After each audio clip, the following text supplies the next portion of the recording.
Modi ji Ajit Doval sir पे इतना भरोसा क्यों करते हैं?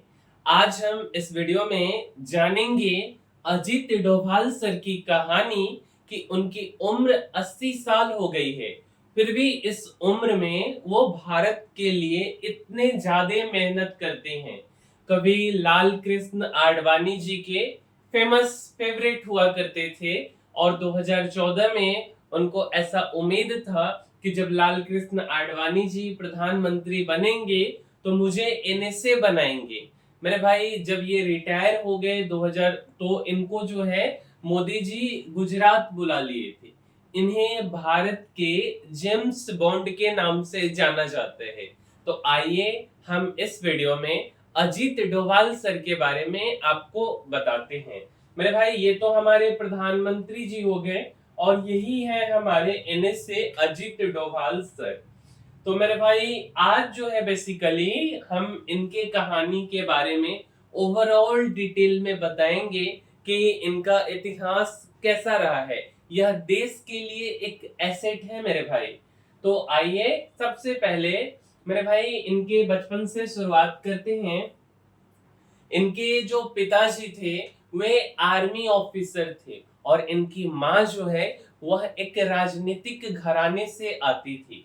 तो मेरे भाई अजीत डोभाल जी का जन्म आजादी के 2 साल पहले उत्तराखंड के पहाड़ों में बसे घीरी गांव के एक ब्राह्मण परिवार में हुआ था। पिता आर्मी में अफसर थे और माँ यूपी के पूर्व मुख्यमंत्री और कांग्रेस नेता हेमवती नंदन बहुगुणा की चचेरी बहन थी। अब मिलिट्री स्कूल से पढ़ाई और आगरा यूनिवर्सिटी से इकोनॉमिक्स में डिग्री लेने के बाद डोभाल सर जो है 1968 में केरल कैडर से आईपीएस बन गए। पहली नियुक्ति कोटायम में हुई, फिर 1971 में थाल सेरी में एएसपी बनाए गए। इसी साल एक घटना ने उन्हें हीरो बना दिया मेरे भाई। अब क्या हुआ कि दरअसल डोभाल सर ने चार्ज संभाला तो क्या हुआ कि थालेश्वरी में हिंदू मुस्लिम दंगे भड़क गए। अब उन्होंने सबसे पहले इंटेलिजेंस जुटाई और लोगों के गुस्से की वजह को समझी। उस समय कन्नौर में सब इंस्पेक्टर रहे पुली कोडन नारायण जी का कहना था कि दंगों के दौरान लोगों का सामान लूट लिया गया था। डोभाल उन लुटेरों को पकड़कर लोगों के सामने लाए और सामान लौटाया। एक हफ्ते में ही थालेश्वरी में स्थिति सामान्य हो गई। केरल के पूर्व डीजीपी, ये डीजीपी साहब हैं, अलेक्जेंडर जैकब ने भी अपनी रिपोर्ट में लिखा कि डोभाल सर जो है अगर ना होते तो दंगे कंट्रोल करने में जो है थोड़ा सा मुश्किल होता। मीन्स इन्होंने दंगे को कंट्रोल करने में अहम भूमिका निभाई थी। पत्नी से इन्होंने मीट बनवाकर हथियारबंद विद्रोहियों को खिलाया। 1972 की एक घटना है। डोभाल सर इंटेलिजेंस ब्यूरो यानी कि आईबी की ऑपरेशन विंग में आ गए।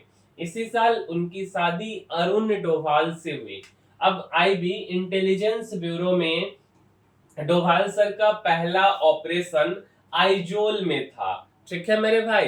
तो आइजोल वर्तमान में मिजोरम की राजधानी है, जो आपको पता होगा, लेकिन उस वक्त मिजोरम नहीं बना हुआ था। असम का ही हिस्सा था मिजोरम, जिसको हम आइजवाल के नाम से जानते हैं। अब आईबी जो है, आईबी में डोभाल का पहला ऑपरेशन जो है वो आइजवाल में था। आइजवाल वर्तमान में मिजोरम की राजधानी है, लेकिन उस वक्त मिजोरम नहीं बना था, असम का ही हिस्सा था। अब ये देखिए असम का, अब ये वाला जो हिस्सा है यही तो मिजोरम बन गया, है ना। तो मेरे भाई हुआ एक्चुअल में क्या ना कि 1966 से मिजो नेशनल फ्रंट यानी एमएनएफ और उसके नेता लाल डेंगा ने भारत से आजादी के लिए सैन्य विद्रोह छेड़ा हुआ था। इंटेलिजेंस ब्यूरो के पूर्व स्पेशल डायरेक्टर के एम सिंह के मुताबिक डोभाल ने खुद आइजवाल जो है जाना चुना था। अब हुआ क्या कि स्ट्रेटेजिक एनालिस्ट नितिन गोखले जी के मुताबिक अजित डोभाल मिजो नेशनल फ्रंट के ठिकानों में अंडर कवर घुस गए और उसके कमांडरों से अच्छी दोस्ती करी। 2006 में एक अखबार को दिए इंटरव्यू में डोभाल सर खुद बताते हैं कि एक बार मैंने विद्रोहियों को अपने घर खाने पर बुलाया। उन सभी के पास हथियार थे। मेरी पत्नी उनके लिए मांस पका रही थी। एक इंटरव्यू में लाल डेंगा ने खुद कहा था, डोभाल मेरे 7 कमांडरों में से 6 ले गया।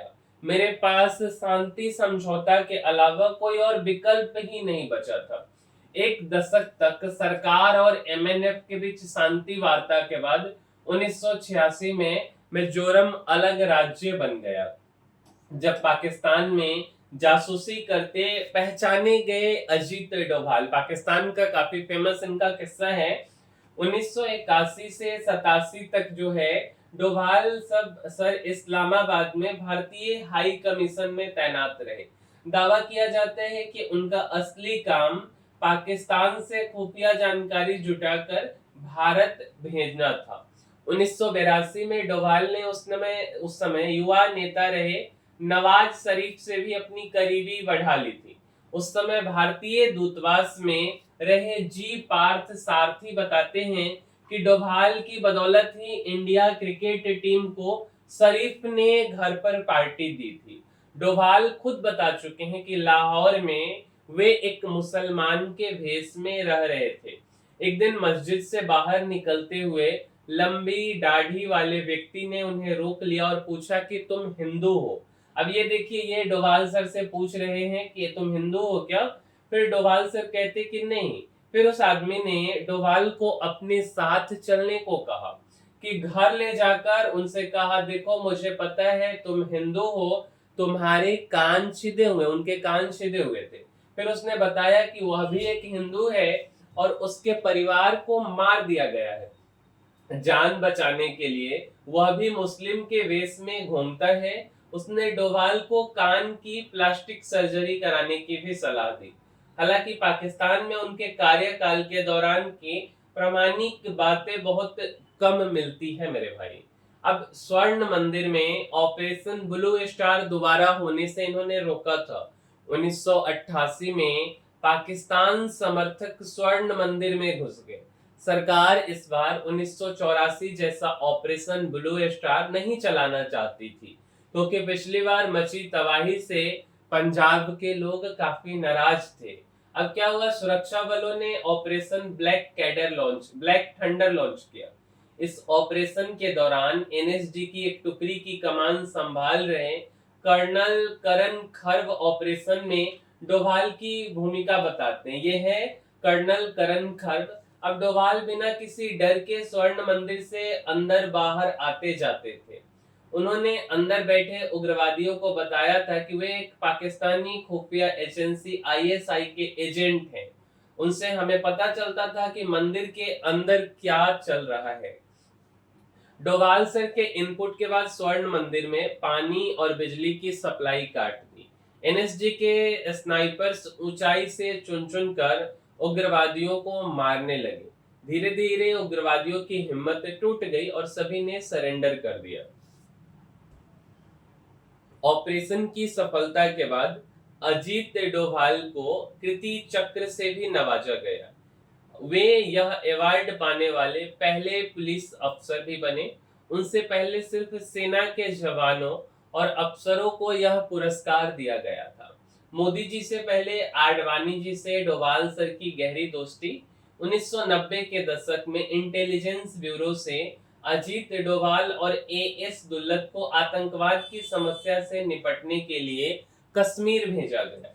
उन्होंने सेना की मदद से कुका पारे नाम के एक उग्रवादी को चुनाव लड़ने के लिए तैयार कर लिया, जिससे 1996 में जम्मू कश्मीर विधानसभा चुनाव शांति से जो है कि हो पाया मेरे भाई।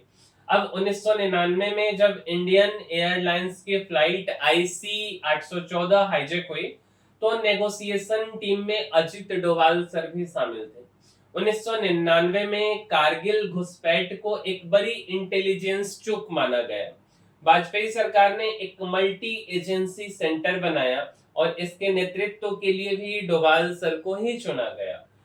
रॉ चीफ थे एएस दुलत सर। उनके मुताबिक जब अजीत डोभाल इंटेलिजेंस ब्यूरो में थे मेरे भाई, तब उनके आडवाणी जी से बहुत अच्छे संबंध थे। डोभाल सर जो है 2014 में यह इंतजार कर रहे थे कि आडवाणी जी जब पीएम बनेंगे तो मुझे एनएसए बनाएंगे। अब इंटेलिजेंस ब्यूरो चीफ पद से रिटायर हो गए। मोदी जी इन्हें गुजरात बुला लिए। 2004 में मनमोहन सिंह जी की सरकार आई। रिटायरमेंट के 8 महीने पहले डोभाल को इंटेलिजेंस ब्यूरो डायरेक्टर बनाया गया। उन्हें सेवा विस्तार नहीं दिया गया। 2005 में वो रिटायर हो गए। रिटायरमेंट के बाद भी डोभाल के अंडर कवर ऑपरेशन चलाने के दावे किए जाते हैं।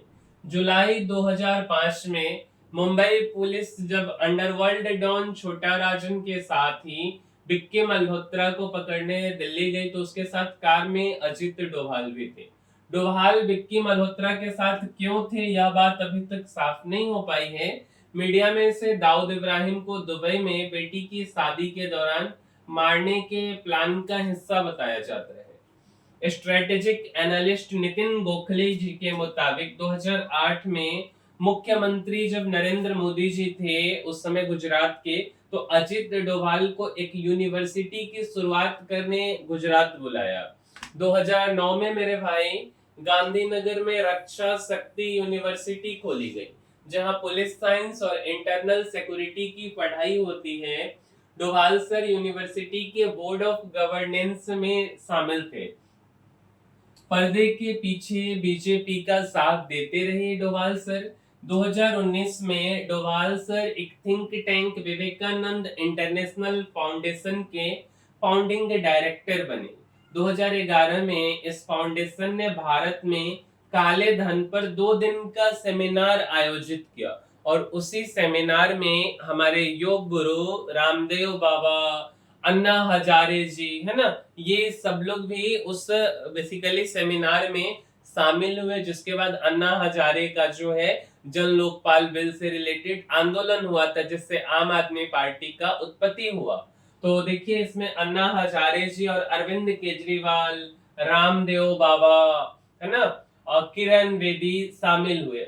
जबकि अरविंद केजरीवाल जिनके पीछे थे, अन्ना हजारे को बाद में साइड कर दिया गया और फिर जाकर के अरविंद केजरीवाल जी दिल्ली के मुख्यमंत्री बने और खुद घोटाला फिर बाद में कर दिए। इसके बाद ही ऐसा आरोप लगता है, क्या सच है पता नहीं, इसके बाद ही भ्रष्टाचार के खिलाफ अन्ना हजारे की भूख हड़ताल शुरू हुई थी। 2009 में ही अजित डोभाल सर के बेटे शौर्य डोभाल इंडिया फाउंडेशन के डायरेक्टर बने। इसमें आरएसएस के राष्ट्रीय प्रवक्ता राम माधव जी उनके पार्टनर थे मेरे भाई। 2013 में अजित डोभाल सर का कहना था कि अगर आप किसी ऐसी पार्टी में जाना चाहें जिसका किसी संस्था, ट्रेड यूनियन, भाषा, जाति से कोई संबंध ना हो, सिर्फ भारत से संबंध हो, तो भारतीय जनता पार्टी के अलावा ऐसी कोई पार्टी नहीं है। हालांकि डोभाल ने जनवरी 2014 में एक इंटरव्यू में कहा, मैं किसी राजनीतिक पार्टी का सदस्य नहीं हूं, मुझे नहीं लगता कि मैं सरकार में कोई पद स्वीकार करूंगा मेरे भाई, ये उनका कहना था। 26 मई 2014 को नरेंद्र मोदी ने प्रधानमंत्री पद की शपथ ली और 30 मई को अजित डोभाल सर उनके एनएसए बन गए। पत्रकार और लेखक शिशिर गुप्ता जी ने लिखा कि संघ परिवार, वित्त मंत्री अरुण जेटली और गृह मंत्री राजनाथ सिंह जी की भरोसेमंद डोभाल ने इंटेलिजेंस ब्यूरो से रिटायरमेंट के बाद से मोदी और बीजेपी के लिए पर्दे के पीछे भी काम किया है। अब मोदी सरकार में एनएसए अजित डोभाल सर का क्या रोल है, तो म्यांमार का जो सर्जिकल स्ट्राइक 4 जून 2015 को म्यांमार से आए उग्रवादियों ने मणिपुर में हमला कर 18 भारतीय सिपाहियों को मार दिया। 7 जून की रात 70 भारतीय सैनिकों ने म्यांमार के अंदर घुसकर सिर्फ 40 मिनट में 38 उग्रवादियों को मार गिराया। उरी सर्जिकल स्ट्राइक मेरे भाई 18 सितंबर 2016 को पाकिस्तान से आए जैश ए मोहम्मद के आतंकवादियों ने उरी में हमला किया, जिसमें 19 जवान शहीद हो गए। हमले के 10 दिन के अंदर भारतीय सेना ने पीओके में घुसकर कई आतंकी ठिकानों को तबाह कर दिया और इसे डोभाल की डिफेंसिव या ऑफेंसिव स्ट्रेटजी माना गया। अब बात करते हैं जम्मू डोकलाम में आमना सामना। जून 2017 में चीनी सेना भूटान के डोकलाम में सड़क बना रही थी। भारत ने इसे सिल्लीगुड़ी कॉरिडोर के लिए खतरा माना और चीनी सेना को रोकने पहुंच गई। 73 दिनों तक दोनों सेनाएं आमने सामने खड़ी रही। इसके बाद बातचीत से दोनों सेनाएं पीछे हटी। इसमें एनएसए डोभाल की बड़ी भूमिका थी। बालाकोट सर्जिकल स्ट्राइक 14 फरवरी 2019 को फिर जैश ए मोहम्मद ने जम्मू कश्मीर के पुलवामा में सीआरपीएफ काफिले पर हमला किया। भारत ने पाकिस्तान के बालाकोट में आतंकी ठिकानों पर एयर स्ट्राइक की। इसमें भी अजीत डोभाल सर का एक अहम रोल माना जाता है। जम्मू कश्मीर से आर्टिकल 370 हटाना 5 अगस्त 2019 को जम्मू कश्मीर को विशेष दर्जा वाला आर्टिकल 370 हटाया गया। 2 दिन बाद ही वो कश्मीर की सड़कों पर दिखे। डोभाल करीब 11 दिन जम्मू कश्मीर में रहे। ऑपरेशन सिंदूर जो कि न्यू नॉर्मल है ना, हाल फिलहाल का, भारत ने पहलगाम आतंकी हमले के बाद ऑपरेशन सिंदूर चलाकर पाकिस्तान के 9 आतंकी ठिकाने तबाह किए। इस दौरान अजीत डोभाल ने तमाम मित्र देशों से बात कर स्थिति साफ की।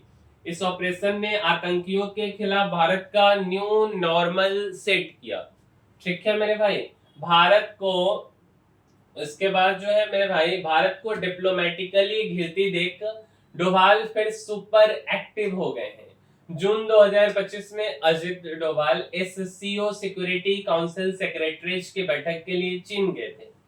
इस दौरान उन्होंने चीनी विदेश मंत्री वांग यी से भी मुलाकात की। 19 अगस्त को जब वांग यी दिल्ली आए तब अजित डोभाल से मिले। 6 अगस्त को अमेरिकी टैरिफ लगाने की घोषणा के अगले ही दिन डोभाल रूसी राष्ट्रपति पुतिन से मिलने मॉस्को पहुंचे। उन्होंने यह भी बताया कि पुतिन का भारत दौरा लगभग तय है।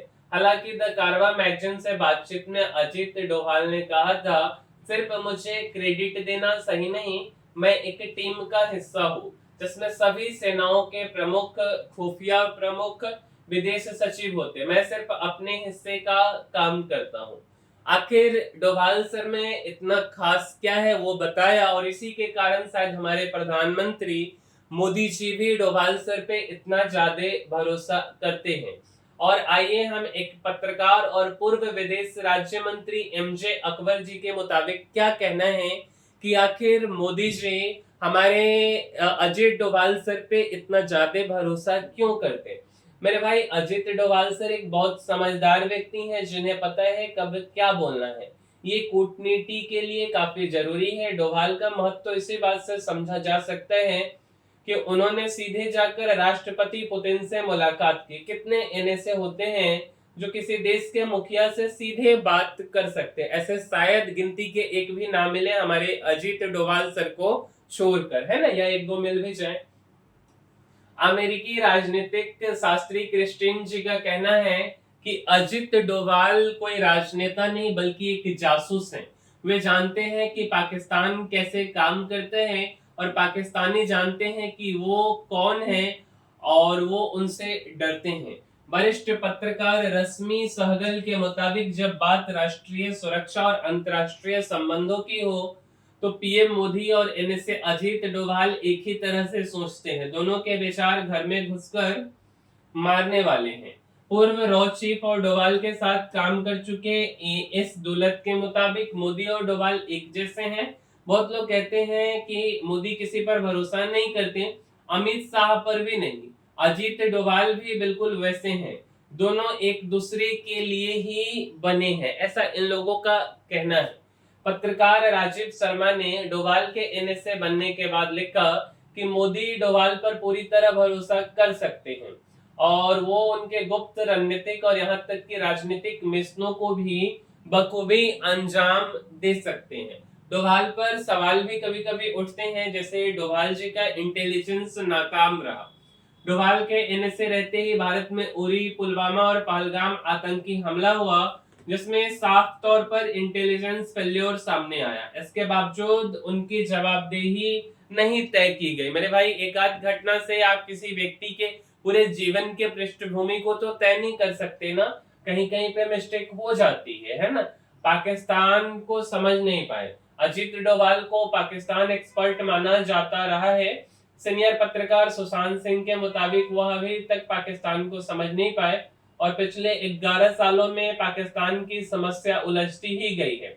आतंकी मसूद अजहर को छोड़ दिया। 2019 में पुलवामा हमले के बाद राहुल गांधी ने कहा था कि 1999 में हुए प्लेन हाईजैक के बाद डोभाल डील करने गए और जैसे मोहम्मद के कमांडर मसूद अजहर को छोड़ दिया गया। इसकी वजह से पुलवामा हमला हुआ। ट्रंप से मात भी खा गया। सीनियर पत्रकार और लेखक आदित्य सिन्हा के मुताबिक डोभाल को पहले लीक से हटकर सोचने के लिए जाना जाता था, लेकिन अमेरिकी राष्ट्रपति डोनाल्ड ट्रंप ने बार बार भारत पाकिस्तान के बीच सीज फायर का क्रेडिट लेकर उनकी सोच को पीछे छोड़ दिया। मेरे भाई, 80 साल की उम्र पर भी सवाल है कि भारत के राष्ट्रीय सुरक्षा स्ट्रक्चर में पिछले 11 सालों में सिर्फ अजित डोभाल हैं जो बदले नहीं गए हैं। उनकी उम्र 80 साल हो चुकी है। ऐसे में उनकी जगह नया एनएसए बनाए जाने की भी बात होती है। अब मेरे भाई, अजित डोभाल सर के बारे में एक छोटे से वीडियो में हमने आपको यह समझाने का कोशिश किया कि अजित डोभाल सर आखिर है कौन, मोदी जी इन पे भरोसा क्यों करते हैं, और इन्होंने अपने लाइफ में काफी सारे मिशंस किए हैं जिनमें से कुछ पब्लिक डोमेन में मौजूद है। उस मिशंस के बारे में हमने आपको बताया। उम्मीद करते हैं कि आप इस वीडियो को लाइक जरूर करेंगे अजित डोभाल सर के नाम के कारण, और इस वीडियो को शेयर भी कीजिए कि आपके मित्र समझ सके कि आखिर अजित डोभाल सर आखिर हैं कौन। मेरे भाई, मिलेंगे हम किसी अगले वीडियो में। इस वीडियो में इतना ही, तब तक के लिए धन्यवाद।